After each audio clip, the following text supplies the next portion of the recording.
He Who Wanders. By Simon Simonian. I miss the scorching wind of Andalusia. How it pours sunlight onto your face, toying with eyelashes, flattening dry sand against cheeks and milling around hair. I miss the smell of the valley and that ripening softness of musket fluff glistening in the afternoon breeze. From up here, I can see the house where I grew up. I see white chapels tucked into great orchards like pawns scattered on a chessboard. I can see patches of asphalt on El Jardinito Road hailing from the old town through dappled rocks, then waning behind the horizon with erratic headlights of beat-up trucks cruising along. One of the pit stops along El Jardinito, where truck drivers stop to relieve themselves, marks the starting point to this wavy trail. All covered in blotches of spindly grass stalks and flaxen sand, the trail is barely noticeable at first. Truth is, no one even cares to notice it. Why would truckers taking a blitzleak care to check on a mucky trail leading to God knows where? But I do. This is how I got up here, to the top of this hill, where I am standing now. I've climbed all the way up here, so I can finally end it all these years of vagrancy and fugue, exile and fear. This is where it's all going to come to an end. But for now, I am enjoying the view of the valley unfolding below. I am sipping the air of what could be my final memories. He will show up soon. He always does. Like a shadow, he's been following me right on my footsteps, always there, behind me. And there he is. His limping figure appears behind the sharp bend off El Jardinito. He looks up and he sees me, then stops for a moment to catch his breath and leans on his cane, as if assessing the remaining trajectory for this final stretch, then resumes his walk. Or should I say, resumes his agonizing trudging. Years of endless chase took a toll on his body. No wonder. How long has he been chasing me?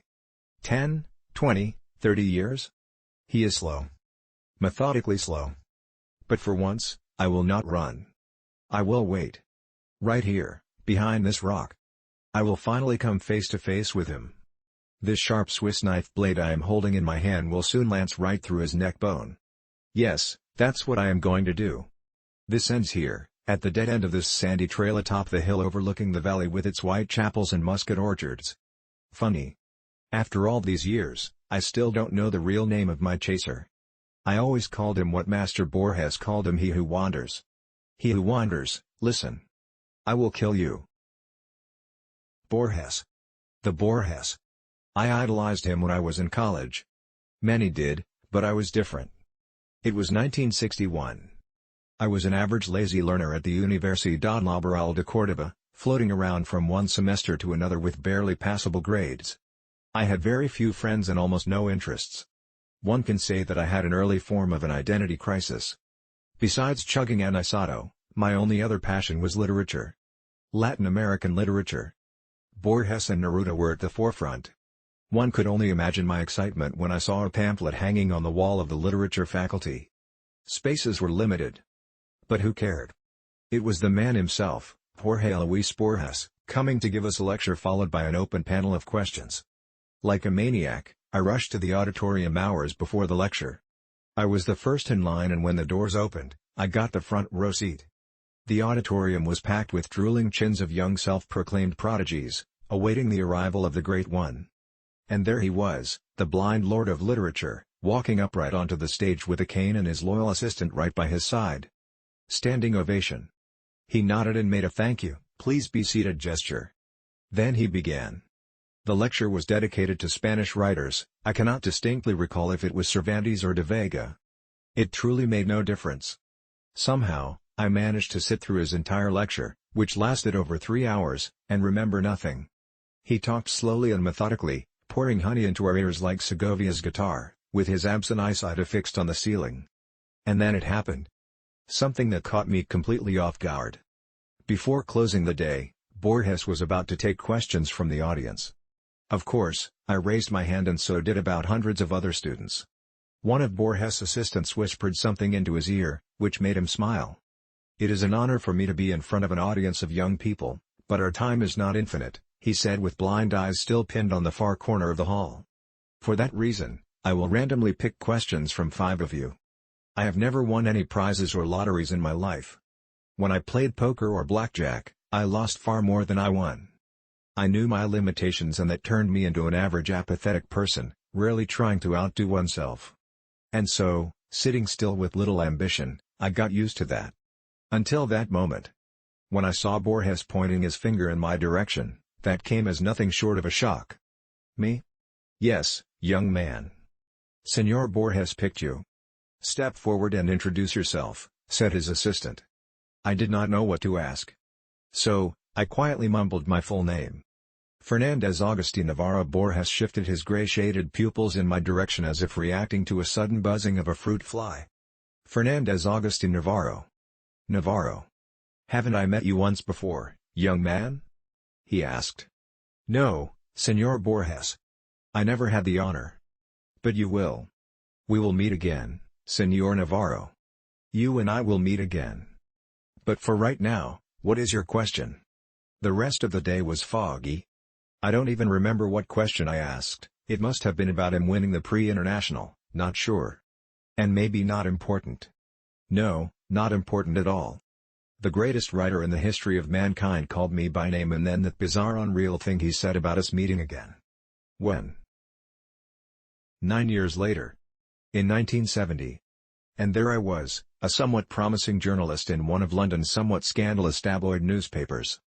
Every week my name was featured on the second page alongside with celebrity chronicles and vile rumors. My paycheck was decent enough for a small studio flat by Manchester Square. After years of having been pent up by directionless studies, you could say I became something more than an average. Or at least that is what I believed. That day, it was early October, arguably the best season in London, began as usual. I ate my chic breakfast consisting of 2 scrambled eggs, ham, toast, and dark roast coffee at Barrymore's Diner and was ready for a pleasant walk to the office. It was shortly after 8 a.m., and I was in no hurry. My route was the same as it was every day. Past the square, right turn on George Street, left turn on Thayer, another right on Marylebone. My thoughts that morning were all preoccupied with the piece I was working on, so I was slowly making my way through the square when something caught my eye. Or rather, someone. At first, I did not pay much attention to him, no more than I did to anybody else who idled at the square that morning. Hippie rascals with soiled hair playing guitar on every corner was a common theme in those days, and London town was certainly no exception. So here was another one of those misunderstood love proclaimers, sitting right behind the gated area of the square. Striped worn-out jacket, heavy cap, sandals with clots of wool and socks sticking out. A common hippie bum, as anyone may have thought. I thought so too, except this one had something that made my intestines churn. I didn't know what it was, but once I saw him, I felt the irresistible urge to instantly walk away and never see him again. The way he looked at me, that gloomy frown that made me think of a line from Oscar Wilde, "That fellow's got to swing." There certainly was something outerworldly about that fellow. His eyes, as if carved from a rock below his forehead, were mercilessly drilling thousands of tiny holes through me. I added pace. As I turned back one last time, I noticed him slowly walking towards me. Past the gates of the square, onto the street, paying no attention to screeching tires of honking cars. Walking right towards me. He's just a bum. No, he is not. Just another one of those unwashed hippies. No, no, run run run. George Street was empty like in post-war bombed quarters. I could hear my brisk footsteps. Or was it the drubbing of my aorta against the chest? He was catching up. Run? Don't be silly. Yes, run. First slowly, as if you're trying to not show your chaser that you're scared. No, not scared, more like in a hurry. Why am I running? I can take him out with one punch. But it really wasn't about that. It was my first experience of that feeling, which I can only describe as some sort of primordial sense of fear. Panic. Dread. Unexplained sense of looming doom marching above you like a dark figure with a scythe. I ran. I ran faster than my feet could move. As I turned the corner on Thayer, I paused and looked back, fearing to see him right behind. Scrambled eggs, toast, and dark roast coffee were about to make their way back up through my esophagus.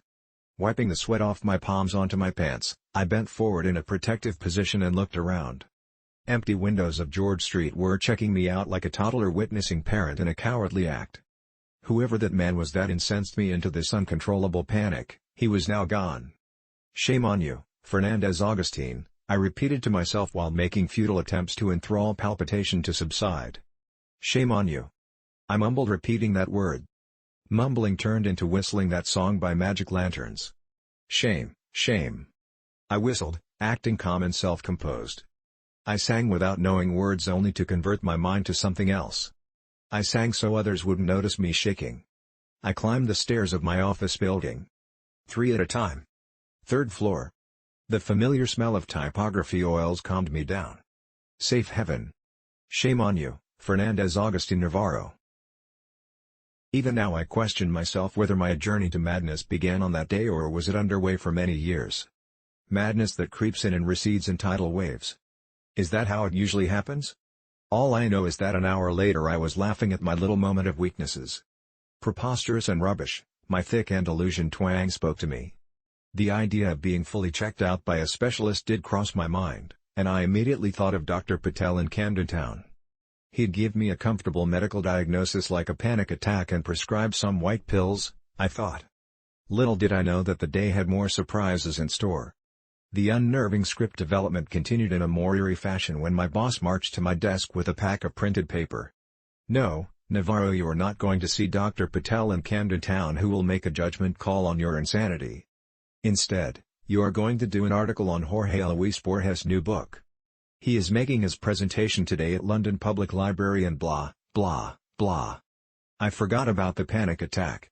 The thrill of seeing Master Borges again, 9 years later, was surreal. Moments later I was sitting in a cab on my way to the London Public Library, scribbling all possible questions I should be asking him. L'informe de Brody? Other books? Forget it. I knew very well what I would ask. I paid the cab and galloped up the marble stairs leading to the hallway, where the master was about to hold his new book presentation.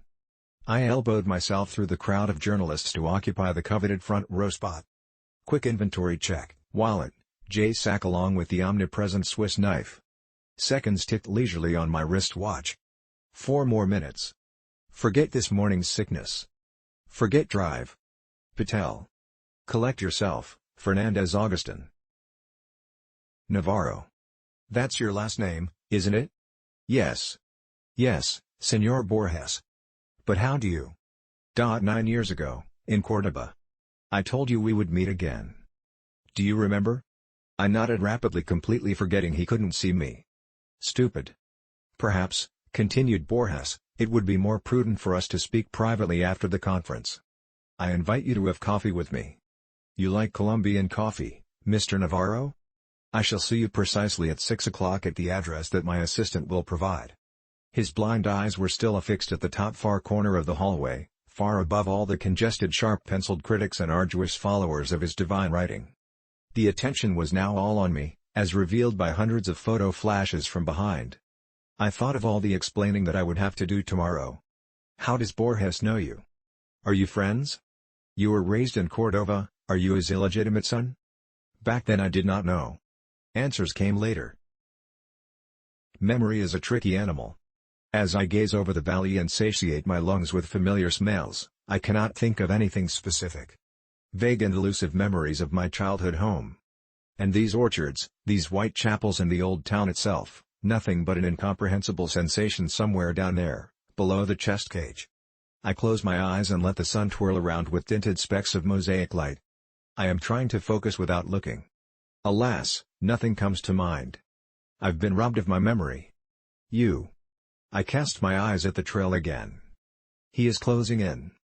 It's hard for him to walk upward, and yet I see the determination in his eyes, in his tight grip of that wobbly walking stick, in the way he periodically stops to catch his breath and eyeball the remaining distance. I am not going anywhere. 5? 10 more minutes? Come and take me, old man. If you can. I almost see his facial expression under the heavily pronounced frontal lobe. It's a grin. It's an expression that says, we shall see. Once I read an interview in the Morning Times. In it, Borges was portrayed as extremely humble and minimalistic. His house was depicted as a perfectly organized space with easy access to everything. Books on the shelves, judging from the admiration of the columnist, there were lots of them, were organized by theme and by title. Dictionaries and encyclopedias were grouped together on the same rack, so he could find them easily. In another article, dated 1966, I read that when Borges travels, and those travels were quite extensive, he carries a whole rack of books along, some of which may not even be read. When I entered his hotel room, that very book rack was the first thing that caught my eye. I stood perplexed at the multitude of titles, most unknown to me, when I heard the door swing wide open, and there he was entering through the doorway with a leisurely swinging cane. "Ah, Señor Navarro, how kind of you to visit this old man." I took a step towards him and produced some gibberish like "pleasure is all but mine." He half smiled and pointed his hand to the chair. "I know you will quite enjoy the taste of Colombian dark roast." Borges sat down and leaned slightly backwards, without releasing his cane. "Do you know the biggest advantage of being blind?" he asked and answered immediately. "Blind don't need light, so my utility bills are way lower." He laughed at his own joke only to be interrupted by his assistant carrying a tray of aromatic coffee poured in 2 small porcelain cups. Amazing how the very idea of drinking coffee instantly changes your mood before you even take your first sip. As I was readying to go on a pre-scripted monologue of expressing my gratitude and honor, Borges jumped right into the action. "I will get right to it, Señor Navarro. About you being here and about me remembering you. I know you have many questions. I will attempt to answer some. Some, but not all. When you leave this hotel, there will still be some questions that you will have to find answers to. On your own." He gently picked his cup of coffee and with hands somewhat shaking, took an artistic sip. Yes, I had questions. So many that my brain membranes were buzzing in bewilderment and disbelief. Here I was, sitting in the room with one of the greatest writers, who happened to mysteriously know my name. "And have you by any chance read The Book of Imaginary Beings?" asked Borges. "I have. Many times. I read it in Spanish, when it just came out. Very recently I bought the English translation in some shabby bookstore off Oxford Circus. I read that book far too many times, but never in its entirety, mostly starting on a random page. Just as Borges had intended it to be consumed by his readers. You see, Señor Navarro, that book was, and perhaps still is, a never-ending work in progress as human imagination has no boundaries. I have included what I had researched over 10 years ago, then recently expanded and republished with more figments of collective human imagination. But the book is merely a small subset. In a way, the book writes itself. In some form, it's a labyrinth, an endless one, a living one, where every quarter and every room is never the same. What I had always wanted is the book to reflect the labyrinth in our collective subconsciousness, the force that drives our minds to craft. For that reason, all the creatures in my book are strictly fictional. Mythical. Am I not boring you? Not at all. I understand, Señor Borges. He nodded and wiped a coffee grind off his nose. That book, as its title implies, is all about imaginary beings. Tales, legends, folklore. But one thing that no one knows is that I had originally intended this book to include one more being. A being that goes by its Latin name Quietus Est. It appeared and disappeared across many cultures, sometimes centuries apart. Very little is known of it, but what I found was indeed astonishing. First, this being is physically no different than an ordinary human. You may say, it is human in many ways. As I studied this entity, I became more and more agitated. I could not stop. Like a madman, I was trying to learn more and more, but very soon the excitement turned into another feeling. Fear. Fear of what, Señor Borges? Borges' eyesight shifted from the corner of the room straight on me, as if he could perfectly see me. Fear of what I had uncovered. That Quietus Est is not a myth at all. He attempted to take another sip, but his hands started shaking, so he had to put the cup down, spilling some of it on the saucer and around the table. Pardon me, young man, I am trying to maintain composure. But you have not tried the coffee, he said, wiping his mouth and forehead with a knitted handkerchief. I raised the small cup and took a sip, disregarding the aromatic fumes of Colombian beans drifting down my internal gorges. Pardon me, sir, but you are saying that the imaginary being called Quietus Est was not imaginary. Is that why you decided not to include him in your book of imaginary beings? Only in part. Fear came from the realization of what it would mean for mankind to know about its existence. You see, it's no secret that we are all well aware of our eventual demise. We all die. But imagine what would happen if we all stared right into the face of death every single day of our lives and knew the time that was left for us in this world. Death not as a vague concept portrayed by middle-aged artists, not as a folklore tale of a grim reaper, but as a real living entity that stalks you and walks around showing you a ticking clock counting down minutes and seconds. Getting closer to you with every second, trying to grab your hand. Running from death is worse than death itself. He took a deep breath and closed his eyes. But I shall talk no more. Allow me to give you my scribbles from years ago. These are unedited in their raw format, so please pardon the poor language. It's right there, in the drawer. You will find a folder with the yellow piece of paper. Read it aloud, while my ripe-old body attempts to catch a breath. I opened the drawer, as he instructed, and found a yellow piece of cursive handwritings carved in Spanish with some Latin phrases. The scribbles were short, less than a page long with marks and scratches, but most of this was very much decipherable. He must have written this himself half-blind, I thought. What caused him to do that and not dictate to his assistant? I unfolded the paper and began reading. Quietus est, it is said that one shall not know about its own ways in times of demise. The imminent passing is only felt by those that are either terminally ill, and even so, they don't possess the knowledge of when and where, or by death row inmates awaiting the exact day and time of their execution. Lack of such knowledge coerces us to exist. Sumerians believed in a certain deity. The word deity was scratched and replaced with demon of death embodied in human flesh and bones, which again was scratched and replaced with entity, whose sole role was to stalk its victims and inform them of how much time they have left alive. For the ancient Book of Dead, which was discovered as a set of clay tablets, typically buried in corpses, only those that are luminous can see the deity, again crossed out twice, replaced with demon, then with entity. The luminous ones are thought to be either people with high spiritual powers or vice versa, the cursed ones, condemned by priests. The reference briefly reappears in some Egyptian manuscripts, but in later writings is replaced by Anubis or, in rare occurrences, by Horus. The writings again depict this unnamed being as an eternal human who never sleeps, but always wanders. What's strange is that neither Sumerians nor Egyptians ever gave the entity a discrete name. However, the latter rare findings during Dark Ages refer to him as Quietus est. The only depiction of Quietus est was that of an ordinary human standing next to a sun clock, which was used to measure the time that the Chosen One had left alive. From time to time Quietus est stalks the Chosen One and, when cornered, moves hands of the clock forward to shorten the lifetime. If the Chosen One cannot escape, then his time eventually runs out. The very last reference was found in Enough, Mr. Navarro. You understand the idea. Now on to the main question. Why are you here? He drew closer, and a dull shadow from a lamp cut right through his elongated forehead. Quietus est is an eternal wanderer who is always with us, the timekeeper who sits at the edge of the stage with a ticking watch on his wrist. The greatest gift given to mankind is its inability to see him. When I lost sight, I thought blindness was a blessing in disguise. But one does not require eyes to see the wanderer. What eyes cannot see, ears can hear and skin can feel. I hear him. I feel him. You are here, Mr. Navarro, because you and I are the luminous ones. Borges paused and asked me with a trembling voice, Mr. Navarro, you saw him too, didn't you? Cold shivers that had been accumulating in my lower back rushed up my spinal cord in millions of explosions. Nausea formed a massive ball of air in my throat, and for a moment I struggled to breathe. Desperately trying to cease the thumping inside, I pushed words out. I saw him today. How do you get used to the notion of being a passerby on this earth? Ordinary humans do not have to get used to that.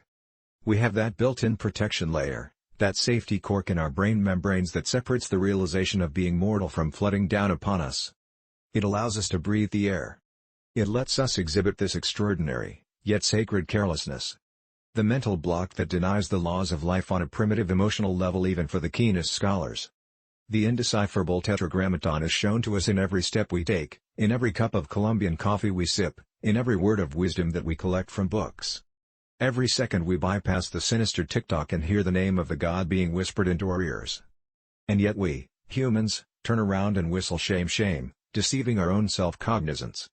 And that, as Senor Borges called it, is the true blessing. Those who possess the name of a divine being are doomed. Knowledge is madness. Knowledge is inexistence. Knowledge of death is worse than death. We sat in his hotel room until early morning, the two luminous and doomed souls. Our casual exchange of words was amplified by the ticking of the clock. It was dawn when I noticed Borges nodding in his sleep. His left hand was still resting on the cane and his pupils were shuffling behind shut eyelids.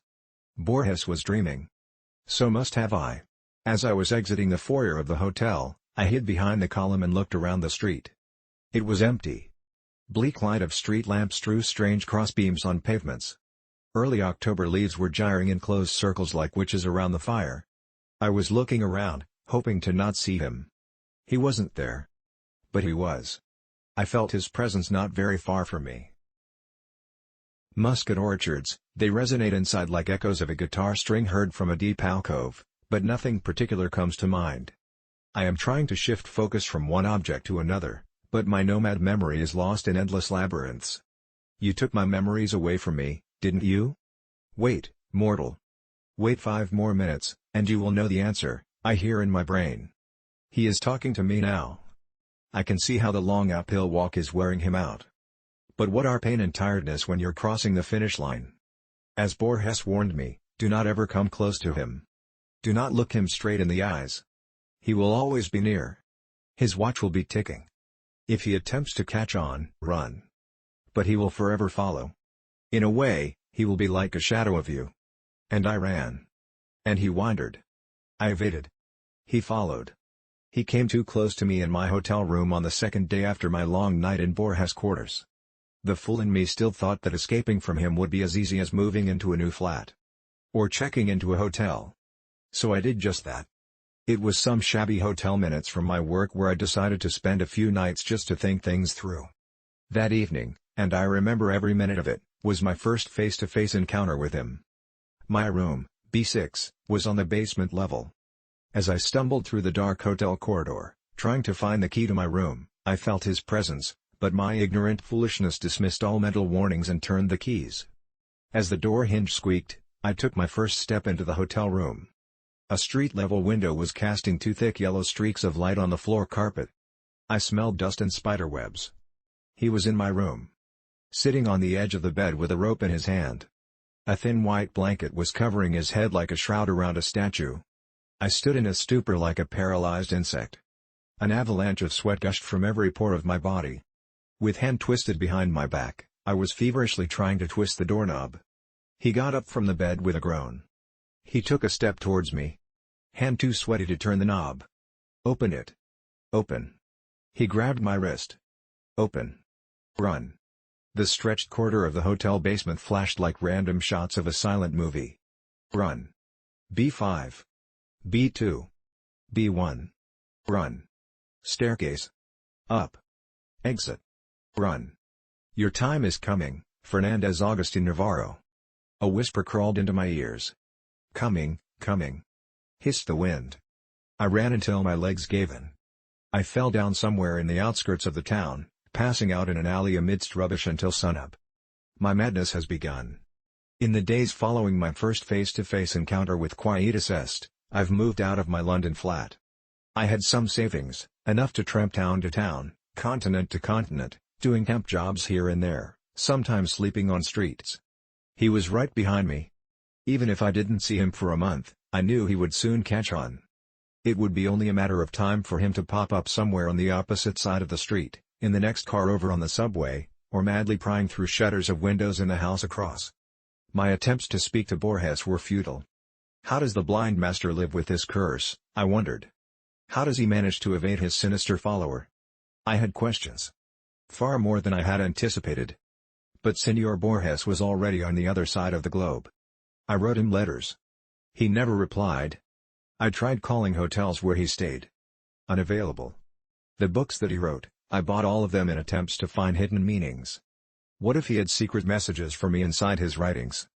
The Book of Sand, Drive. Brody's report. I even searched his earlier writings, analyzed every word. Pointless. Futile. Until 1983. Shakespeare's Memory. His final book, as it turned out to be.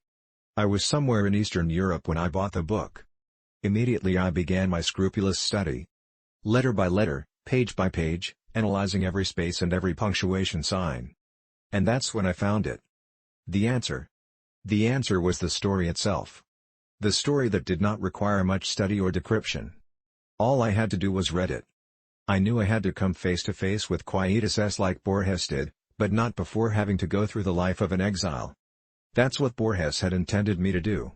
Such was his final and only message to me embodied within his last story. A story written for the public, but intended for my eyes only. The story was that the protagonist receives memories of Shakespeare.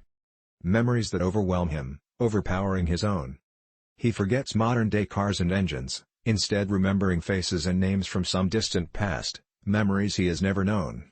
Memories that belong to another man. In a way, he will be like a shadow of you, Borges told me that night. Slowly but surely, my shadow was becoming me. That's why I can only vaguely remember you, my childhood home. Him or me, no more running. It ends here. Few more minutes, I say to myself as I look at the watch. There he is. He is out of breath. Beaten, tired and bent by the weight of his own arid body. One last push, old man, and we will meet. I am hiding behind the rock. His footsteps on gravel and sand, I can tell them from many other footsteps in the world. His breathing, wheezing and crackling. I am counting to 5. He knows where I am, but he is too tired to take that last step. Let me take that step for you. I am staring at his face, wrinkled like leaves of an ancient scroll. Time's up, quietus est, I am telling him. He is not fighting back, and my Swiss blade finds a comfy spot below his Adam's apple. I am going to finish him now. Popping sounds are coming out from his flabby throat. What are you trying to tell me, old man? Let me hear your last words. I am easing the pressure to let him talk. But the sounds that come out, not words, but laughter. You are confused, he says. You've got it all wrong. Let me help you understand. I am letting him sit up. He is coughing blood. One wrong move and he's dead. He wipes the blood off his lips and nods in understanding. All my life I have followed you, he begins slowly. It's a miracle I have come this far and lived this long. Ever since I left Cordoba, I was a ticking time bomb. I was diagnosed as suicidal. Doctor after doctor, therapies, specialists, prescription, yoga, I have tried them all. Some helped for a while, and the disease subsided, but then trolled back with a new stronger wave. It's this disease that nests here, and he points to his head, forcing me to look for a way to end my own life. It all began in London, on that morning when I was sitting on the bench in the middle of that square, feeling the disease gnawing on my brain. My first attempt was in that hotel, room B6. I sat on the bed in the dark room for hours with a rope in my hand and a blanket over my head. Death opened the door and stood above me in the darkness of the room. Oh, how I wanted my pain to end. But it was not meant to be. Not then, not there. I had to live on. Ever since that day, it was a cat and a mouse game between us. I chased death, and death would always slip away. Until now. He pauses, rubbing his flabby neck, then points his finger down the valley and continues, I was born in that house. I remember every moment of my childhood. My parents, my toys, my school. I remember playing hide and seek with my cousins in Muscat Gardens and dosing off to Sunday clergy in that white chapel. I remember Eastern rugs being washed on the street and the smell of grapes. My name is Fernandez August Navarro. And you have no true name, but they call you quietus est. The one who wanders. Filaments of scorching infernos have been ignited all over me. The fire sets off inside my eyelids, spreading over to all facial pores and trickling down my body. Lies. Imbecile lies. I roar. Look at me, he says, I am an old man. And you? Still young and strong as you will always be. You have not aged. Now think more. What do you remember of your childhood? Shakespearean memories of random sounds and smells are all you have gained from me. Master Borges knew who you were. He cracked you, and then he tricked you. He made you think you were me. That was his way of evading you, by not revealing you the truth until his final breath, final book, final story. You are the one who wanders. And those memories you have, those are my memories. And now that I have told you who you really are, you must finally finish me.